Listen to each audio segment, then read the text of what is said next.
For example, as the First Lady of the United States pointed out this morning, just 2 days prior to the shooting, ABC's late-night host Jimmy Kimmel disgustingly called First Lady Melania Trump an expectant widow. Who in their right minds says a wife would be glowing over the potential murder of her beloved husband? Before you react, pause, because what you're about to hear isn't just another opinion. It's a test of how we think, how we judge, and ultimately, how we decide the future. In a time where outrage travels faster than truth, the real question is this: are we responding with clarity or just emotion? But given the attempted assassination of the president and, quote, top Trump administration officials, as the depraved shooter noted in his manifesto at the White House Correspondents Association dinner on Saturday evening, I felt it was prudent to be here today to answer your questions and inform the American people about how the administration is responding to yet another attempt on President Trump's life. Saturday was supposed to be a joyful evening, celebrating free speech and the First Amendment with all of you, members of the press. Instead, the night was hijacked by a crazed anti-Trump individual who traveled across the country to assassinate the president and as many administration officials as possible. This is the third major assassination attempt against President Trump in 2 years.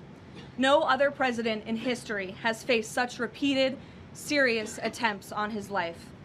First and foremost, the president, the first lady, and everyone in this White House are extraordinarily grateful to the brave law enforcement professionals who sprang into action to apprehend the would-be assassin and keep all of us safe. The president would especially like to express his gratitude to the men and women of the United States Secret Service who acted with the utmost professionalism, courage, and sense of duty. This includes the heroic agent who took a bullet to the chest. Thankfully, he was saved by his bulletproof vest.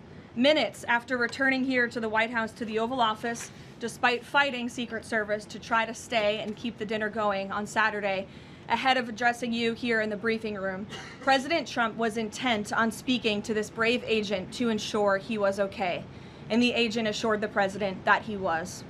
As you know, I was seated next to President Trump and the First Lady when the shots were fired before Secret Service swiftly moved us to safety backstage.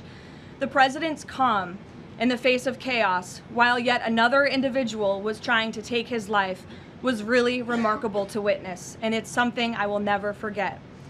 President Trump is fearless because he loves this country, and he is willing to put his own life on the line to deliver on the promises that he made to the American public who elected him here into the highest office in the land.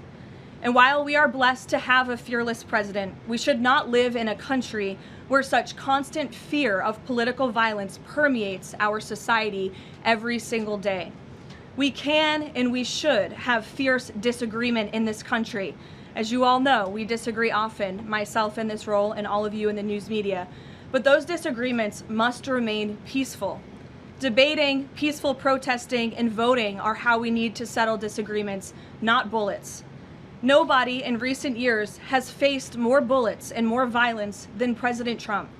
This political violence stems from a systemic demonization of him and his supporters by commentators, yes, by elected members of the Democrat Party, and even some in the media. This hateful and constant and violent rhetoric directed at President Trump day after day after day for 11 years has helped to legitimize this violence and bring us to this dark moment. Those who constantly falsely label and slander the president as a fascist, as a threat to democracy, and compare him to Hitler to score political points are fueling this kind of violence. The left-wing cult of hatred against the president and all of those who support him and work for him has gotten multiple people hurt and killed, and it almost did so again this weekend. When you read the manifesto of this shooter, ask yourselves, how different is the rhetoric from this almost assassin than what you read on social media and hear in various forums every single day? The answer, if you're being honest with yourself, is that there is no difference at all. Much of the manifesto of the would-be assassin is indistinguishable from the words that we hear daily from so many. For example, as the First Lady of the United States pointed out this morning, just 2 days prior to the shooting, ABC's late-night host Jimmy Kimmel disgustingly called First Lady Melania Trump an expectant widow. Who in their right minds says a wife would be glowing over the potential murder of her beloved husband?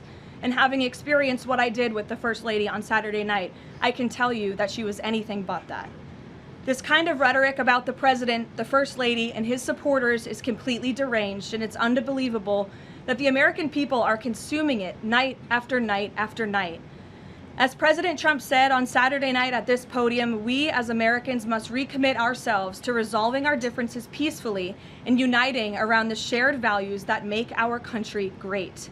The deranged lies and smears against the president, his family, his supporters have led crazy people to believe crazy things, and they are inspired to commit violence because of those words.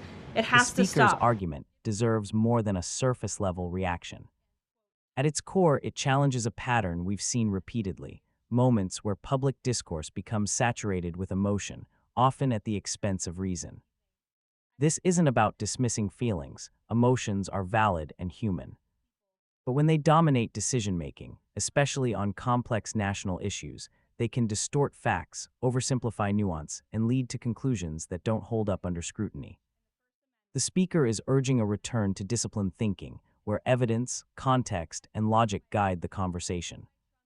What makes the speaker's position compelling is the insistence on intellectual responsibility. They're not asking people to agree blindly, they're asking for something more demanding, to think critically before forming conclusions. In a media environment driven by speed and sensationalism, this is a radical stance.